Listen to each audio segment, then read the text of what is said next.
What is up? Welcome back to the channel. So yesterday, you guys, I am driving down the street and I spotted an X. No, not a girl, a truck. It's a 2004 Tacoma that I bought brand new when I was like 23 or 24. I sold this truck probably 13 or 14 years ago. I can't remember exactly. This thing was so clean that I actually had license plates that said "too clean" on it, and she looked like time has not been well on this truck at all. I never thought I'd see it again, but wow. So I had to pull over and film it up real quick, and I'll show it to you guys. When I bought the truck brand new, I didn't even have a job at the time. I used to put Toyotas before everything. It didn't matter whether I could even make the first payment. I went and bought the truck, and it was a great truck. So probably about 100 miles after I bought it, I put a Daystar leveling kit on it and some 31-12-5 Super Swamper boggers. That's right, I put boggers on a brand new Tacoma I had, and I rocked it like that for a couple months. Then I took those off, jumped up to a 33-inch Dunlop mud terrain. And then after that, I jumped up to these 22s. Now, you guys got to keep in mind that these are different times. This is 2004. First off, there was no cell phone cameras, so I didn't get any pictures of it with the boggers. I should have. The truck looked amazing. But I wanted to try something new. I was a pioneer at the time, and I knew I wanted to try 22s. Now, they did not sell cool mud terrain tires for 22s, so I tried it out. It was a terrible look. Put the truck for sale, and the rest is history. But the truck, before I sold it, I painted the lower valance white on it, and that's how I spotted it. And this brings me to an important topic of I used to not know when to stop, and that is an important part of being a truck enthusiast customizer. You got to know when to stop. At one point, you got to just set down the spray paint and just move on. Anyways, good thing I did, because I spotted the truck with this ugly white lower valance on it. So another thing that's worth mentioning about the truck is when I should have stopped is after I had the wheels. I had some 16x10s on it, and I actually had them custom painted bronze. And this is before anybody was doing bronze wheels. They looked amazing, and I should have just stopped, but I didn't stop. And that's probably what turned me off about the truck, and the thing ended up moving on to the next owner. But anyways, I spotted the thing, and let's just jump into it. So I got a rare treat for you guys today. I told you guys I've been a Toyota fanatic long before the channel, and you know what? I bought this truck right here, brand new in 2003. I was 23 years old. I bought it at Victory Toyota down in Monterey. I didn't even have a job at the time. I left there with like a $400 car payment, did not even have a job, couldn't care less. I was a carefree 23-year-old, and I sold this truck. I mean, I probably sold this truck 10 or 15 years ago. I can't even believe it. When I sold it, it actually had 22-inch wheels. I'm gonna post some pictures up. I'll show you guys what it used to look like right here. But I'll tell you one thing, when I sold it, the headlights were crystal clear. I put the clear corners on it. I painted this piece white right here. The A-arms were white. Look at those things. Oh, that is disgusting. I painted the skid plate silver. Let's see, what else did I do? I tinted the windows on it. I did this super cool exhaust right here. I used to keep this exhaust just flawlessly clean, this dual exhaust on it. Wow, I put the carbon fiber. You guys, this is like over a decade ago. I put that carbon fiber sticker on it. This is like not even an SR5. It's a base model with like roll-up windows. I put the limited badge on it. I put the diamond plate stuff on it. Just like how I painted my Tundra home red right there. I painted it white, or what's left of it. TRD decals right here that are just absolutely rotten. Painted those white. Yeah, look at this, you guys. I had Super Swampers on this thing at one point. I had Thornbirds.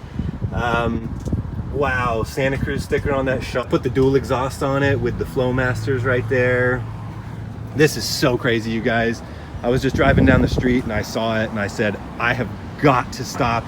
I'm always wishing, I've told you guys before, I've had like about 50 vehicles. That is not the stereo that used to be in there when I had it. That is so crazy. So yeah, like I've mentioned before, I've had about 50 plus Toyotas, and I wish I could share every single one with you guys. And this is one of them. This was a really cool truck right here. Like I said, I bought this thing when I didn't even have a job. I don't even care. I put Toyotas first. Now, obviously, as I grew up, now I put my family first, but I mean, I didn't even care if I couldn't pay for it, which I never had a problem with that. I always pulled it off, but this truck is a 2004 right here. The 05s hadn't come out yet. I knew that a new model was coming out when I bought this thing, but I figured, you know what, how much different could it possibly be? So I pulled the trigger and bought this thing, and I immediately regretted it when the 05s came out. But they were a lot more expensive. I think this truck was like $22,300. Unfortunately, it is a pre-runner, but I bought this thing brand new, and I immediately put a, oh my God, look, it even has the Canon sticker I put there. The A-arms used to be white. I put this lift on it right here as soon as I got it.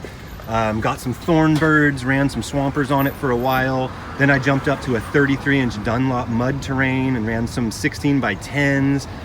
We had some significant rubbage going on, I remember that.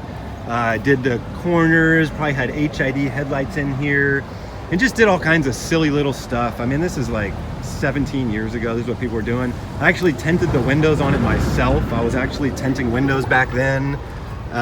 Threw the bed liner on it, did the exhaust. This was a really cool truck. I drove it from brand new until it had 42,000 miles. And then I sold it. I sold it to a dad whose son was graduating with 42,000 miles. I remember it well. He was super bummed that it had manual windows. I remember him saying, God, they even make trucks with manual windows, but yeah, they do. They absolutely do. But it was flawless. Yeah, but the exhaust, the shocks, I don't know where these wheels and tires came from, but man, I just saw this thing parked over here and I was like, I have got to show you guys this. This is a piece of Toyota Fanatics history right here. I wonder what it's even doing here. It's probably getting a smog or something, but it hurts me to see it like this. If I had this thing again tomorrow, first thing I would do is get rid of that white. Why did I paint that down there? Throw new headlights on it. I would definitely get some center caps for those wheels and just clean everything up. Yeah, I painted those calipers red in there. Oh God, I would repaint those black. I'm not really into painted calipers. I did do an alarm on it, and you can see that it has these dual blue flashing. There's one over there also. I remember that was a really cool thing. I wanted dual LEDs for the alarm that was on it. I had a single 12 in the back seat. It was really cool. This was a really cool truck. I wrapped some stuff inside in carbon fiber, which you can still see it right there. That is wild. Yeah, what a blast from the past. That is so crazy. So yeah, Toyotas, man, they just keep on going. This truck probably runs fantastic. It's the 4-cylinder. Beautiful. I have no idea how many miles are on it, but that's it. All right, Toyota Fanatics 04 Tacoma. Later, you guys. All right, and that concludes the story of running into my old Tacoma yesterday. One thing worth mentioning is I've told you guys, how many times have I mentioned in this damn video that I've had like 40 or 50 Toyota trucks and SUVs? One thing is these aren't just stock vehicles. I mean, every single one.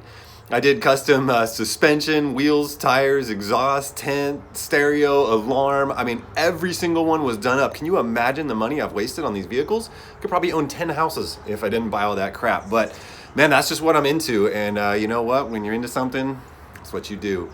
Oh, and another thing is, I told you guys in this video, I was super bummed to buy that 04 because, you know, before a new vehicle comes out, before the new model comes out, you can't really picture it being much better. But once the 05s came out, I was bummed. So what did I get after that, you guys? That's right. After I sold that truck, I ended up getting a newer Tacoma. Another thing is, too, is I know some of you guys are going to be like making fun of me and stuff for throwing those 22s on the Tacoma. But listen, I was just trying something out. And also, remember that like about a year before I put those 22s on, that my solid axle Chevy was on the cover of 4-Wheel and Off-Road magazine. So I was heading in the right direction, and then just something went wrong, and I tried out those 22s. Ew. God, those things were gross. But whatever, it was just part of my journey. Anyways, I hope I run into more vehicles out in the world. I just don't know where they're all at. Anyways, if you're new to the channel, drop a like, subscribe, stay tuned for more videos. See you guys later. Oh, and one more thing. If any of you guys are unfamiliar with the fact that I actually went through a weird Chevy phase and I did do a solid axle swap on a brand new Chevy HD 2500 and actually got the cover, 4-Wheel and Off-Road Magazine with a big old article, I'll go ahead and drop a link to that in the description down below. Anyways, thanks for watching. I'll see you guys soon.